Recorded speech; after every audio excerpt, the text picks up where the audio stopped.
एक पाली था, पाली गवाला होता है, और पाली जो होता है वो बहुत दुखी हो लेता है। कोई गाय इधर भाग रही है, कोई गाय इधर भाग रही है, तो कोई खेती वाला किसान उसकी पिटाई कर रहा है, तो हमारी खेती चरा दी, तो वो बहुत दुखी रहता था। उसने एक दिन सत्संग सुन लिया। एक पंडित जी, एक गुरुजी सत्संग कर रहा था, विचार कर रहा था कि भगवान ऐसे सुख देता है, भगवान चीर बढ़ा देता है, भगवान ऐसा कर देता है, भगवान सब सुख दे देता है, सर्व सुखदाई है। तो पाली ने, ग्वाले ने सोचा कि पंडित जी पर एक भगवान ले लूं और वो मेरा साथी हो जाएगा, मैं विश्राम करूंगा और भगवान फिर सारी गौओं को घेरा करेगा और गौ चराया करेगा। अब सभी उस मंदिर से सत्संग सुनकर चले गए, पर वो पाली बैठा रहा। उस ग्वाले ने कहा, हे गुरुदेव, मुझे भगवान दे दे, हे गुरुदेव मुझे भगवान दे दे, मैं बहुत दुखी हूं, मेरी बहुत पिटाई होती है, मेरी भैंसें गायें इधर उधर किसी के खेतों में चली जाती हैं, मैं तंग हो लेता हूं, मुझे भगवान दे दे। आप कह रहे थे ना भगवान सारे सुख देता है।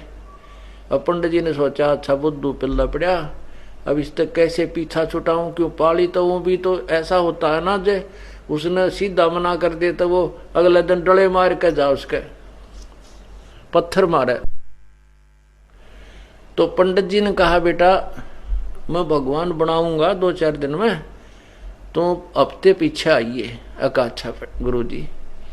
अब पाली ने जो दिन दिया था ब्राह्मण ने, वो दूसरे दिन पहुंच गया, गुरु जी मैंने भगवान दे दे, बहुत दुखी हो लिया। उस पंडित जी ने क्या करा, एक भैंस का सींग टूटा पड़ा था, उसके ऊपर लाल कपड़े बांध के लपेट कर, धागा लाल लपेट के और रख रखा, नारियल सा बांध गए, और कहा, पाली ले बेटा ले जा, पर एक काम करिए, इस भगवान को डेली भोग लगाना है, पहले इसको खाना खिला के पीछे खाना है, ऐसा नहीं करेगा तो ये भगवान तुझे सुख नहीं देगा, ये भगवान जो है ना तुझे लाभ नहीं देगा। अब ठीक है गुरुदेव, जैसा आपकी आज्ञा होगी। अब पाली ने वहीं अपने एक, जहां पशु बंधा करते उसके, उसी पशुओं के जो स्थान था, उसी में एक अलमारी थी बगैर खिड़की की, उसको साफ किया और साफ करके लीप लाप के वहां भगवान धर दिया, वो पंडित जी का दिया भैंस का सींग। अब उसको जो आहार मिलता था खाने के लिए, उस पाली को, उस आहार को लेकर के उस भैंस के सींग के पास रख लिया और कहने लगा, हे भगवान भोजन खा लो, हे भगवान भोजन पा लो। ये वो भगवान की था तो मूर्ख बना रखा था, उसको नहीं खाया, दूध रोटी नहीं खाई, वो आहार नहीं किया। तो उस बालक ने भी, पाली ने भी नहीं किया। सोचा भाई मेरे से कोई त्रुटि होगी। अगले दिन फिर नहा धो कर नेक्स्ट डे फिर रख दिया, वो उस दिन भी ना खाया, ना सुबह ना शाम, तो उस पाली ने भी नहीं खाया। ऐसे ही चौथे दिन जब पाली कति निढाल हो गया कि आज भगवान आप नहीं खाओगे तो ये दास भी नहीं खाएगा, बेशक मौत हो जा, आप मेरे साथ नहीं होगे तो मेरे को तो सारी उम्र का दुख हो गया, ये भैंसे चरानी गाय चरानी ये सूत में आती नहीं, मेरा इससे अच्छे मौत हो जाए वो बढ़िया। अब पूर्ण परमात्मा है हमारे साथी, पुण्यात्मा, ये है वो तत्व ज्ञान जो अब आपके हृदय में उतर जाएगा। मैं रोवत हूँ सृष्टि को, ये सृष्टि रोवे मोहे, गरीबदास इस वियोग को समझ न सकता कोई। गीता जी अध्याय नंबर 15 के श्लोक 16 और 17 में स्पष्ट किया है कि इस संसार में दो भगवान हैं, एक क्षर पुरुष ये ब्रह्म काल, एक अक्षर पुरुष ये परब्रह्म, और इन दोनों के लोकों में ये प्राणी सब नाशवान है, ये स्वयं भी नाशवान है, केवल जीवात्मा अमर है। 17वें श्लोक में कहा है कि उत्तम पुरुष है तू अन्य परमात्मा इति उदाहरते। उत्तम पुरुष यानी वास्तव में पुरुषोत्तम कोई उत्तम भगवान तो इन दोनों से भी न्यारा है, जिसको परमात्मा कहा जाता है। और यह लोकत्रयम् अविश्य विभर्ति अव्यय ईश्वर है, जो तीनों लोकों में प्रवेश करके सबका धारण पोषण करता है, सबके किए कर्म का फल भी वही देता है, और निमित्त किसी जो जिसका पुजारी है निमित्त उसी को बना देता है। ये कबीर परमात्मा भगवान भक्ति की आस्था प्राणी में बनाए रखने के लिए जो भी जिस भी रूप में किसी देव को पूज रहा है, वो वर्तमान की पूजा तो उसकी एक अन्य की नहीं, एक नए पैसे की नहीं होती, लेकिन उसके पूर्व जन्म के जो पुण्य और भक्ति जो कभी परमात्मा के चरणों में उसने की हुई है, उसी के आधार से वो परमात्मा उस प्यारी आत्मा के प्राणों की रक्षा करने के लिए स्वयं ही कबीर देव प्रकट होते हैं। और वो जिसकी पूजा कर रहा है वो सोचता है कि मेरी मदद आज मेरे इसी भगवान ने की है, लेकिन ऐसा नहीं है।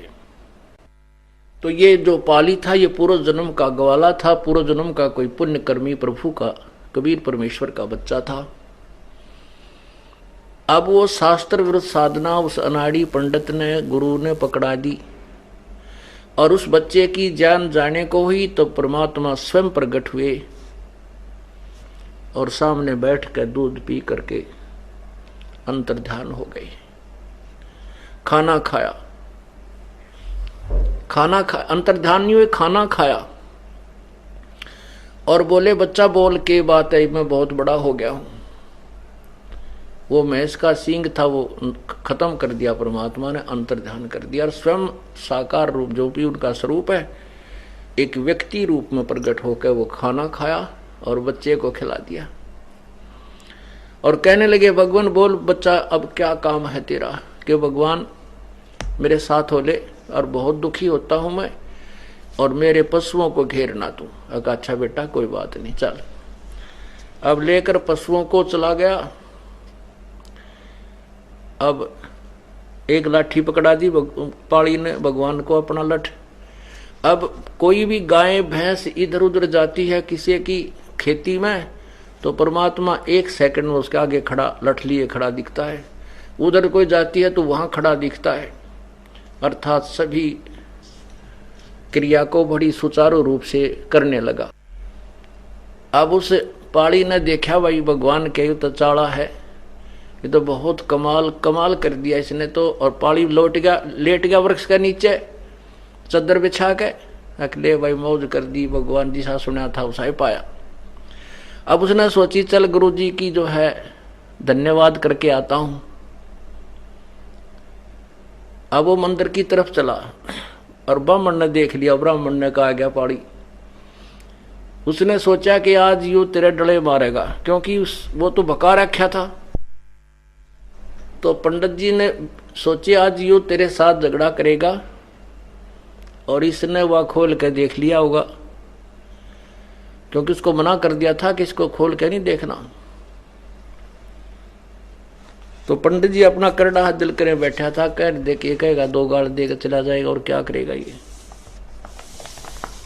जब चरणों में प्रणाम किया और कहा हे गुरु जी भगवान जो है ना,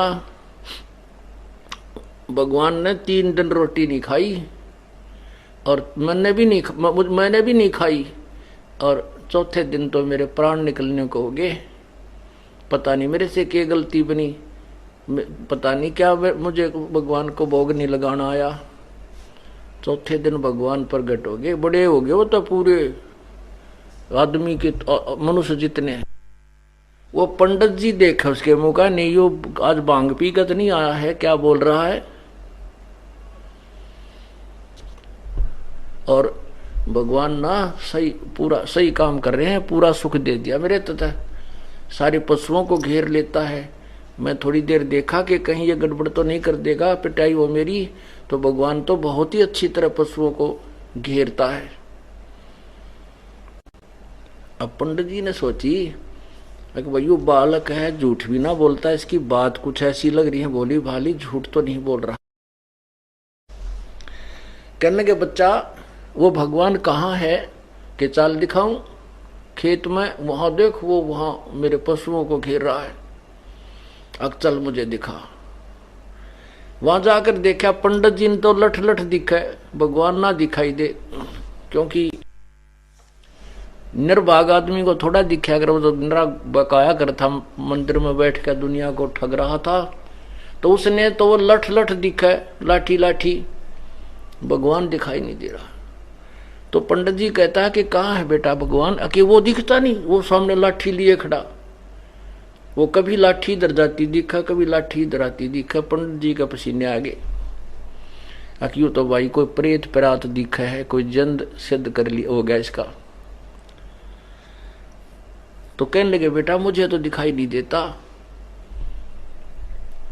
अग नहीं दिखता, देख यूं खड़ा, उड़ जाकर वो तो ब्राह्मण पाड़ी तो भगवान की बाह पकड़ रहा, यूं रहा भगवान, और उसने दिखा को नहीं, उसको लाठी लाठी दिखा, डंडा लिए भगवान खड़े थे। तब उस पाली ने कहा परमात्मा मेरे गुरुदेव को भी दर्शन दे दो। हैं? तो फिर उस अनाड़ी को भी दर्शन दिए। तब परमात्मा ने उस पांडे को कहा कि नालायक क्यों दुनिया को गुमराह करता है, तू अपने कर्म बना ले। उस दिन के बाद उस पांडे ने भी बकवाद करनी छोड़ दी और प्रभु ने उसको उपदेश दिया, उसका कल्याण करवाया।